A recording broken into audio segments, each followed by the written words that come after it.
in our Palos Verdes Nature Preserve area.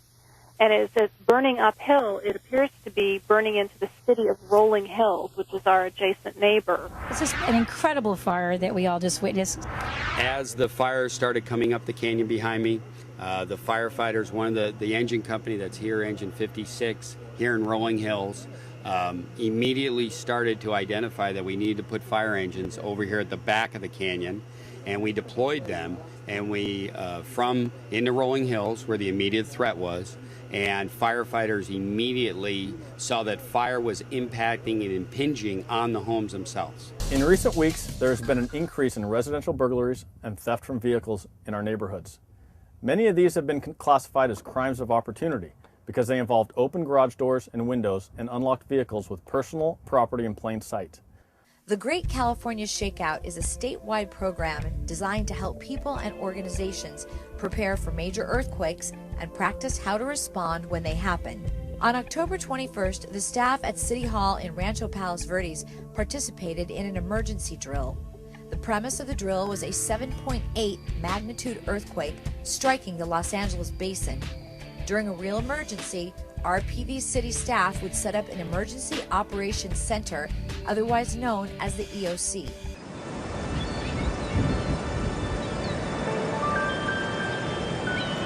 RPV City Talk is brought to you by the City of Rancho Palos Verdes to inform the community on recent city matters.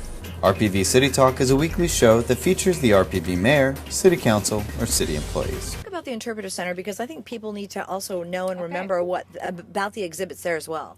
Right. We're a regional museum about the natural and cultural history of the Palos Verdes Peninsula. Right. But we mainly, as a theme, we use the whale because we have whale fossils here. There was whaling here. Then, of course, we're whale watching. Yes, yes. Here at Marineland, there was whale research that went on, so we use that. Some people have called us the Whale Museum, but we're really not. We cover a lot more than that. Sure. But we do everyone's favorite exhibit is Marineland. Yes. We have people that come and cry. Yeah. And we do have a book so people can put their remembrances and so forth. And I think those will get put together, I don't know if published, but available for people to see.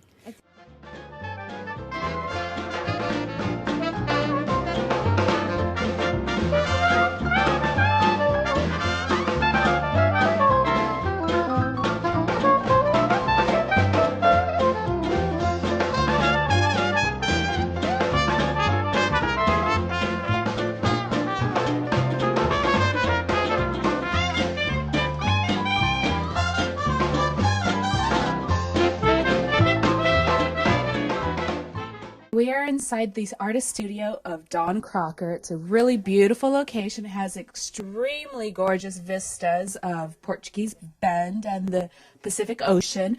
This was the barn that my kids had their horses, and we had given away their horses after the kids grew up. And this was an ideal space to create an art studio and be able to make my mess down here and not mess up the house. When you go on vacation, there are lots of ways you can get where you're going. One of the ways might be to travel by, well, it's probably a little bit too small. Or you could take something like this. But on second thoughts, I don't think this floats very well. This is the best way to travel, especially if you're going to Catalina. So join me, John Clayton, my co-host, Jessica McKay, as we head to the fabulous island of Catalina.